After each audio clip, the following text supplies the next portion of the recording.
La cantidad de gente que tiene una conexión por lo menos una vez cada 15 días, por lo menos una vez al mes. Ahí es difícil entonces discriminar qué tipo de conexión. No sabemos si es que la gente se conecta desde su casa, desde la oficina, desde el café, desde la casa de un amigo, desde el wifi público. Y eso genera un problema porque la data entonces se ensucia un poco. Necesitaríamos mayores datos, en este caso es RAW, inteligencias artificiales, mayores datos de conexiones reales. Ahora, rondar el 50% es una cosa medio extraña. ¿Te das cuenta por qué? En febrero, Manuel Fernández, el ministro de Tecnología, declaraba que teníamos el 46% de penetración.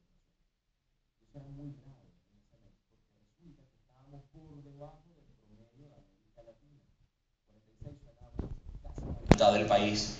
Si uno lo ve en perspectiva histórica, resulta que en el año 2002 hice un libro sobre el golpe y vacío del año 2012, el golpe al vacío.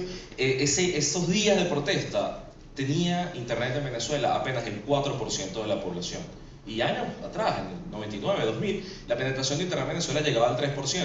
Entonces, desde el punto de vista oficial, cuando se presentan las cifras, se dicen, pasamos de 3 a 46, es un aumento enorme. Pero eso es igual a que yo me pare, no sé, en el año 1930 y diga, oye, hay más carros en Caracas hoy que hace 30 años. Y además puedo decir, gracias a Gómez, ¿no? Digamos, puedo achacarle la responsabilidad del gran logro de tener más bombillos en la ciudad al presidente de turno. Y no tiene que ver con políticas públicas, sino que tiene que ver con consumo, con mercado, con gente que adquiere sus productos, que adquiere sus celulares, sus computadoras y las tiene en su casa. Hemos tenido un crecimiento evolutivo como en todo el continente. La diferencia es, ya no desde la perspectiva histórica, sino geográfica, que cuando teníamos apenas el 3 o el 4% de la población conectada a Internet, éramos líderes regionales. Junto a Chile teníamos una de las tasas de penetración más altas del continente. Eso ocurría hace 14 años. En este momento, con entre 46 y 50%, estamos muy por debajo de países como Argentina, que tiene 66% de penetración, Uruguay, que superó el 62%, Chile, que superó el 62%.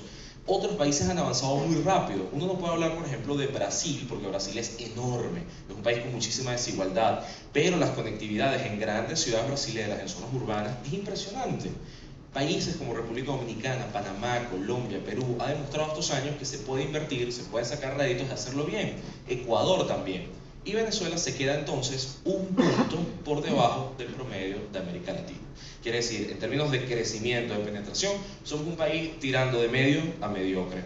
Ahora, el cuento que nos echan es que somos unos tipos hipertecnológicos, los más conectados del continente, los que tienen más teléfonos celulares. Pero ese era el cuento del año 2010. Desde el año pasado hasta ahora, la adquisición de productos tecnológicos se ha encarecido. Y es muy curioso porque para mí la cuenta no es cuánto está costando un celular hoy. Siempre en mis clases le pregunto a los alumnos cuánto cuesta el celular que quisieras comprarte. Y resulta que las cuentas son una locura porque ya empezamos a medirlas en meses de salario. ¿Cuántos meses de salario te cuesta un teléfono? ¿Cuántos meses de salario le cuesta a un padre de familia comprar una computadora para el hogar?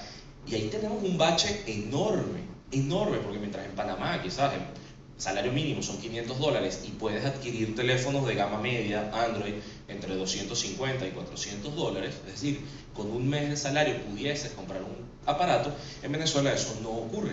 Tenemos teléfonos que cuestan muchos meses de salario y eso hace que nuestro crecimiento de consumo se haya frenado. Es decir, sigue aumentando la cantidad de gente, pero a un ritmo que se desaceleró. Y eso es bastante grave porque frena nuestra capacidad de incidencia, nuestro propio crecimiento.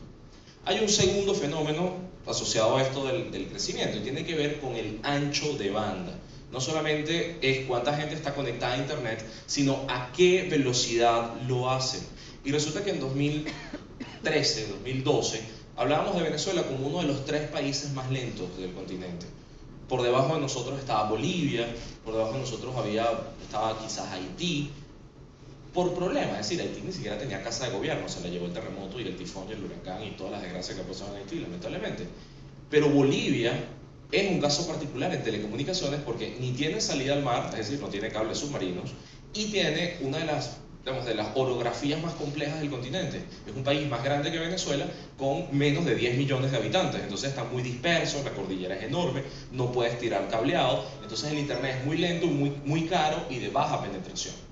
Resulta que los bolivianos en 3 años, lo que no pudieron resolver con cable, lo están resolviendo con teléfono, con antenas de teléfono.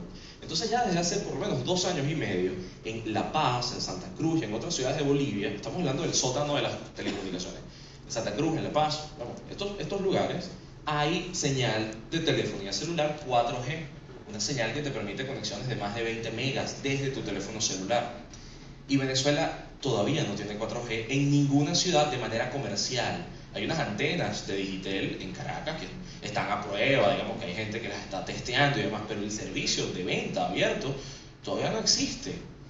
Y eso significó que del año 2012 al 2014 Venezuela bajara. Y en este momento estamos...